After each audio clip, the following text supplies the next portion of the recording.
नमस्कार प्यारे साथियों, स्वागत है आप सभी लोगों का। महेश भाई विशाल भारती सर में। देखिए आपका ये एसएससी जीडी का जो आपका हाल ही में पेपर हुआ है उसका यहाँ क्वेश्चन पेपर मैं लेकर आया हूँ और बहुत इंपॉर्टेंट। देखिए किस प्रकार के सवाल पूछे जा रहे हैं, मैं आपको पूरा एक्सप्लेन करके मैं आपको समझा दूंगा, बता भी दूंगा और कैसे आपको पूरी तैयारी करनी है आने वाले एग्जाम की, इसके बारे में भी बताऊँगा। तो चलिए बिना देखे वीडियो को शुरू करते हैं और चैनल पर नए तो सब्सक्राइब भी कर लीजिएगा और अपने फ्रेंड्स को जरूर शेयर कर दीजिएगा। देखिए क्या है, पहला क्वेश्चन देखिए पूछा ही गया है और यह फोक डांस यानी लोक नृत्य से सवाल आया हुआ है। इसका देखिए चैप्टर चल ही रहा है, कला एवं संस्कृति वाले पार्ट का है यह और इसी चैनल पर आपको देखने को मिल जाएगा। प्लेलिस्ट में जाकर आप देख सकते हो कितने सारे मतलब जो जो पढ़ाया हुआ सब सारे सवाल आए हुए हैं। ठीक है, देखिए क्या है कि निम्नलिखित में से कौन सा लोक नृत्य उत्तराखंड का है। तो इसमें से उत्तराखंड का लोक नृत्य पूछ दिया, बिहू है कि छोलिया है, गरबा है, घूमर है, क्या है। देखिए छोलिया जो है वो उत्तराखंड राज्य का एक प्रसिद्ध पारंपरिक और मार्शल यानी युद्ध शैली का एक लोक नृत्य है जिसकी उत्पत्ति मुख्य रूप से कुमाऊं मंडल से हुई थी। ठीक है, याद रखिएगा ये। तो ये आपका उत्तराखंड का लोक नृत्य छोलिया है। ऑप्शन बी जो है वो आपका सही है। ठीक है, इसके बाद देखिए यहाँ क्वेश्चन पूछा गया है, करंट अफेयर से सवाल है। 21वें एशियाई खेलों 2030 का आयोजन निम्नलिखित में किस शहर में किया जाएगा, पूछा गया है यहाँ पर। ऑप्शन है यहाँ पर जापान, रियाद सऊदी अरब, दोहा कतर, हांगझो चीन। क्या होगा इसका, तो देखिए क्या है इसका उत्तर। एशियाई खेल का बात करें 2030 में कब होगा, तो 21वें एशियाई खेल 2030 में कतर की राजधानी दोहा में आयोजित की जाएगी। कहाँ आयोजित की जाएगी, दोहा में, ये याद रखिएगा। ये आपका दोहा सही है। ठीक है, इसके बाद देखिए क्या सवाल पूछा गया है यहाँ पर। निम्नलिखित विकल्पों में शुद्ध वर्तनी वाले शब्दों का चयन कीजिए। शुद्ध वर्तनी पूछा गया यहाँ पर। सुनसान, सुनसान, सुनसान, सुनसान, क्या होगा इसका उत्तर, आप कमेंट बॉक्स में बताइएगा। इसके बाद सवाल है वर्तनी की दृष्टि से निषाद का शुद्ध रूप क्या है। निषाद है या निषाद, निषद, निषाद, क्या होगा। पहला ऑप्शन सही है, निषाद। ठीक है, ये है, याद रखिएगा। कैसे सवाल देखिए पूछे जाते। देखिए मैथ्स का सवाल आया हुआ है यहाँ पर। लाभ हानि बट्टा पर किसी वस्तु का विक्रय मूल्य इतना है तो उस वस्तु को बेचने पर इतने की हानि होती है, तो हानि प्रतिशत बताइए। देखिए सवाल पूछा गया है, इसका आंसर 8% आएगा। आप हल करिएगा क्या इसका उत्तर आएगा। ठीक है, नेक्स्ट क्वेश्चन देखिए क्या है यहाँ पर कि आरसीबी ने अपना पहला महिला प्रीमियर लीग डब्ल्यूपीएल कप जो है वो कौन से वर्ष में जीता था। 2023, 24, 25, 26। तो पहली बात तो यहाँ देखिए कि रॉयल चैलेंजर बेंगलोर है आरसीबी की महिला टीम। 2024 के फाइनल मैच में दिल्ली कैपिटल को 8 विकेट से हराकर अपना पहला कप जीता था और डब्ल्यूपीएल की शुरुआत 2023 में हुई थी और 2023 में ही जो है मुंबई इंडियंस की तारीफ था। फिर उसके बाद 2026 में रॉयल चैलेंजर बेंगलोर ने फिर दिल्ली को 6 विकेट से हरा कर ये खिताब जीता। तो इस प्रकार है, तो यहाँ पर इसका ऑप्शन क्या हो जाएगा, 2024। यहाँ पर आरसीबी ने अपना पहला महिला प्रीमियर, तो पहला महिला प्रीमियर पूछा गया है, तो यहाँ पर 2024 आप लगा लोगे। ऑप्शन बी जो है वो आपका सही है। इसके बाद क्या है देखिए यहाँ पर, सतारा को ब्रिटिश राज्य में कब विलय किया गया। देखिए ये भी सारा पढ़ाया हुआ क्वेश्चन आया हुआ है। 1848 या 1849 या 1853 या 1856। ये एंशियंट हिस्ट्री का, मॉडर्न हिस्ट्री का देखिए आपका ये सवाल पूछा गया। ये भी आपका चल ही रहा है, कोर्स में बताया जा रहा है। तो सतारा को जो है यहाँ पर व्यवगत के सिद्धांत के अंतर्गत ब्रिटिश साम्राज्य में विलय किया गया और नीति गवर्नर जनरल लॉर्ड डलहौजी ने 1848 से लेकर के 1856 द्वारा लागू की गई थी। तो इसका ऑप्शन क्या है, 1848 जो है वो सिद्धांत के तहत विलय होने का पहला राज्य था। तो ये याद रखिएगा, 1848 ऑप्शन ए आपका सही है।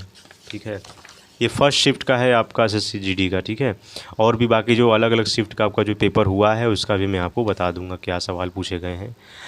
अवध का विलय किस आधार पर किया गया था, यानी जो अवध का विलय पूछा गया है, तो अवध का विलय व्यवगत सिद्धांत है, डॉक्ट्रिन ऑफ लैप्स जिसे कहते हैं, के तहत नहीं बल्कि 1856 में कुशासन एलिज्ड मिस गवर्नमेंट के आरोप लगाकर किया गया था। इसका ऑप्शन नहीं है। ये देखिए क्वेश्चन जो है बच्चों ने ही भेजा है टेलीग्राम पर अलग अलग चैनलों के द्वारा, तो वहाँ से मैंने वो क्वेश्चन उठाया है। देखिए क्या है, निम्नलिखित में से कौन सा कार्य पुलिस के दैनिक कार्यों की सूची में शामिल है। दैनिक कार्यों की सूची में शामिल है क्या है, गश्त लगाना है, पेट्रोलिंग, नाकाबंदी करना, या यातायात नियमों का उल्लंघन करने वालों पर चालान करना, या आपराधिक मामलों की प्राथमिक जांच करना, या उपरोक्त सभी। क्या है जो पुलिस के दैनिक कार्यों की सूची में शामिल है। तो पुलिस का दैनिक कार्य में क्या चीज़ शामिल है, तो ये सारी चीज़ें हैं। तो पुलिस का मुख्य काम कानून और व्यवस्था बनाए रखना है, अपराधों को रोकना है, नागरिकों की सुरक्षा सुनिश्चित करना है। तो इसके दैनिक कार्यों में गश्त है, पेट्रोलिंग, एफआईआर दर्ज करने आता, नियंत्रण और आपराधिक मामले, यानी सब है। उपरोक्त क्या है, ये सब है। तो ये सब यहाँ पर ऑप्शन डी जो है वो आपका सही है, उपरोक्त सभी, यानी ऑल ऑफ द अबव। ठीक। इसके बाद क्या है, घटना घटित होने के बाद पुलिस की छानबीन को क्या कहते हैं, यानी घटना घटित हो गई तो उसके बाद पुलिस छानबीन कर रही है तो उसको हम क्या कहते हैं। अनुसंधान या इन्वेस्टिगेशन या एफआईआर या पंचनामा या चार्जशीट, क्या होता है। घटना घटित होने के बाद पुलिस द्वारा जो है वो छानबीन और सबूत जुटाने की प्रक्रिया को यहाँ पर तफ्तीश या अनुसंधान कहा जाता है, इन्वेस्टिगेशंस। तो ऑप्शन ए जो है वो आपका सही है। इस प्रकार के देखिए सवाल पूछे गए हैं। ठीक है। और मतलब करंट अफेयर्स यदि आप अच्छे से पढ़ रहे हो, प्रीवियस ईयर क्वेश्चन पेपर को लगाए हो, तो आपको प्रॉब्लम नहीं होगी। और आपने maths with Vishal Bharati channel को सब्सक्राइब किया तो भी आपको कोई प्रॉब्लम नहीं होगी। ठीक है। पुलिस द्वारा पब्लिक जनता को सुरक्षा के प्रति जागरूक करने के लिए किए जाने वाले प्रयासों को पुलिस की आधिकारिक भाषा में क्या कहा जाता है। कम्युनिटी पुलिसिंग, वीआईपी सुरक्षा, या अंडरकवर ऑपरेशन, या वीवीआईपी एस्कॉर्ट, क्या होगा। पुलिस द्वारा जनता को सुरक्षा और कानूनों के प्रति जागरूक करने के लिए किए जाने वाले इन प्रयासों को हम कम्युनिटी पुलिस यानी सामुदायिक पुलिसिंग कहते हैं, या जनसंपर्क अभियान हम कहते हैं इसे। तो यहाँ ऑप्शन ए जो है वो आपका सही है। इसके बाद क्वेश्चन पूछा गया है कि 618 ईस्वी में नर्मदा नदी के तट पर हर्षवर्धन को किस चालुक्य राजा ने हराया था। देखिए ये भी सवाल पढ़ाया गया है, सब आपका देखिए एंशिएंट हिस्ट्री से सवाल पूछा गया है। Which Chalukya king defeated Harshavardhana on the bank of the Narmada river in 618 AD, क्या है। ऑप्शन ए पुलकेशिन प्रथम, पुलकेशिन द्वितीय, कीर्तिवर्मन प्रथम, या विक्रमादित्य प्रथम, क्या है। चालुक्य वंश के प्रतापी राजा पुलकेशिन द्वितीय ने 618 ईस्वी नर्मदा नदी के तट पर हर्षवर्धन को हराया था। तो पुलकेशिन द्वितीय ने हराया था, पुलकेशिन द्वितीय, ऑप्शन बी आपका सही है, 618 ईस्वी नर्मदा नदी के तट पर। ठीक है।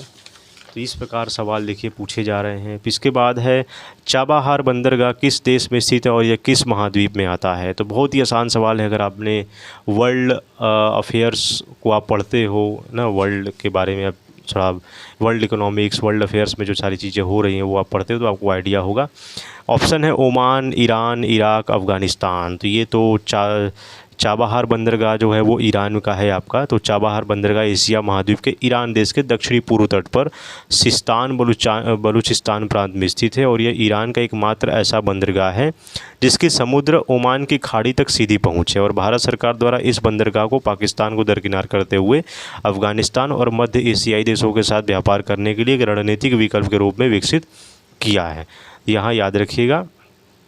तो यह आपका है ईरान, ऑप्शन बी सही है। चाबाहार बंदरगाह पर स्थित उस टर्मिनल का नाम बताइए जिसे भारत विकसित और संचालित कर रहा है। तो ये शाहिद बेहस्ती टर्मिनल हम इसे कहते हैं, ये भी याद रखिएगा। इसके बाद क्वेश्चन है कि 2011 की जनगणना के अनुसार किस राज्य की ग्रामीण जनसंख्या सबसे अधिक है। यानी 2011 में जनगणना के अनुसार है कि राज्य की ग्रामीण जनसंख्या, ऑप्शन है बिहार, उत्तर प्रदेश, मध्य प्रदेश, महाराष्ट्र। तो क्या उसका उत्तर होगा, देखिए 2011 की जनगणना के आंकड़ों के अनुसार भारत में सबसे ज़्यादा ग्रामीण आबादी वाला राज्य उत्तर प्रदेश है, जहां लगभग 15.5 करोड़ यानी 155 मिलियन से अधिक जो है वो ग्रामीण आबादी थी, जो राज्य की कुल जनसंख्या का लगभग 77.7% है। तो ये याद रखिएगा, क्या है, उत्तर प्रदेश। और यदि प्रतिशत के आधार पर पूछा जाए तो सबसे अधिक ग्रामीण जनसंख्या प्रतिशत हिमाचल प्रदेश में है 89.98%। इसके बाद बिहार 88.72% का स्थान है। तो ये याद रखिएगा। अब जनगणना पर एक और सवाल पूछा गया, 2011 जनगणना के अनुसार किस राज्य में भारत की सबसे अधिक शहरी आबादी है। इसका उत्तर महाराष्ट्र है। तो यह शहरी आबादी के अनुसार पूछा गया है, तो महाराष्ट्र आपका उत्तर होगा। ठीक है। शहरी जनसंख्या का प्रतिशत यहाँ पूछ दिया, तो गोवा का 62.17, तमिलनाडु का 48 है, केरल का 47, महाराष्ट्र का 45। 2011 जनगणना के अनुसार भारत में ग्रामीण जनसंख्या का प्रतिशत कितना है, यानी पूरे भारत का ग्रामीण जनसंख्या प्रतिशत है तो 68.84 है, ये याद रखिएगा। ये भी सवाल पूछा गया है। इसके बाद क्या है, देखिए खालसा पंथ की स्थापना किस दिन और किसके द्वारा की गई थी? खालसा पंथ है गुरु नानक देव जी, गुरु तेग बहादुर जी, गुरु गोविंद सिंह जी या गुरु अर्जुन देव जी। तो सिखों के 10वें और अंतिम गुरु जो थे वो गुरु गोविंद सिंह ने 13 अप्रैल 1699 में बैसाखी के दिन पंजाब के आनंदपुर में साहिब में खालसा पंथ की स्थापना की। इस ऐतिहासिक दिन उन्होंने 5 स्वयंसेवकों जिन्हें पंच प्यारे कहा गया था, यह अमृत है पवित्र जल झकाया और खालसा समुदाय की नींव रखी। तो खालसा पंथ का अर्थ होता है वो शुद्ध होता है।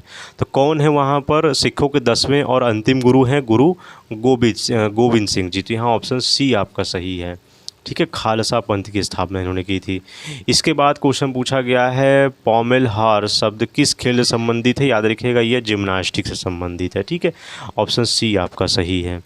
ठीक है, और यह पुरुषों के जिन स्पर्धाओं में प्रयोग किया जाता है और ये गद्देदार आयताकार ढांचा होता है जिसके ऊपर 2 प्लास्टिक के हैंडल जिसे पॉमेल लगे होते हैं और खिलाड़ी इन हैंडल को पकड़कर हाथों के बल शरीर को संतुलित करते हुए लगातार गोलाकार गतियां और कर्तव्य रोलिंग करते हैं। ठीक है, तो याद रखिएगा। इसके बाद क्वेश्चन पूछा गया है मेघालय का पठार मुख्य रूप से किस प्रकार के चट्टानों से निर्मित है? तो ज्वालामुखी, बेसाल्ट, प्राचीन कृषि। भूगोल का भी देखिए चैप्टर पूछ दिया, ये भी आपका चैप्टर पढ़ाया ही जा रहा है maths by Vishal Bharati sir पे आपका, है ना। तो मेघालय का पठार जो है वो भूवैज्ञानिक रूप से भारतीय प्रायद्वीप पठार का एक हिस्सा है। ठीक है, याद रखिएगा। यह मुख्य रूप से आर्कटियन युग की प्राचीन क्रिस्टलीय और कायंत्रित चट्टानों जैसे नीस, शिफ्ट, ग्रेनाइट और कुछ क्षेत्रों में अवसादी चूना पत्थर लाइमस्टोन से बना होता है। तो याद रखिएगा ऑप्शन बी आपका सही है। फिर है यहाँ पर मेघालय पठार और भारतीय प्रायद्वीप मुख्य रूप से मुख्य भूमि के बीच कौन सा गैप भ्रंश स्थित है?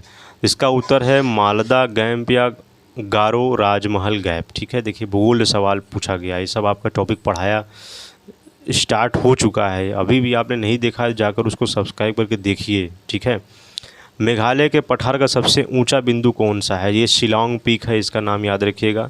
प्रायद्वीपीय पठार जिसका मेघालय पठार हिस्सा है किस प्रकार के चट्टानों से बना है? तो यह आग्नेय और कायंत्रित चट्टाने से इग्नियस और मेटामॉर्फिक रॉक्स बोलते हैं, इससे बना है, याद रखिएगा। ठीक है, ये सब सीखे सवाल पूछे गए हैं यहाँ पर। इसके बाद है यहाँ पर न्याय श्रुति योजना मुख्य रूप से कौन से मंत्रालय से संबंधित है? तो याद रखिएगा न्याय श्रुति योजना जो है वो गृह मंत्रालय से संबंधित है। ऑप्शन ए जो है वो आपका सही है।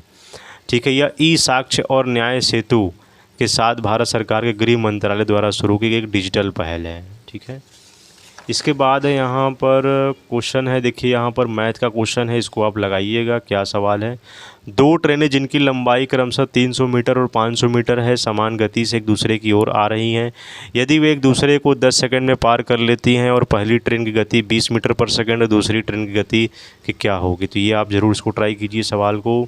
इसके बाद देखिए क्या है यहाँ पर अगस्त और दिसंबर 1919 में किस महीने में 5 शनिवार आए थे?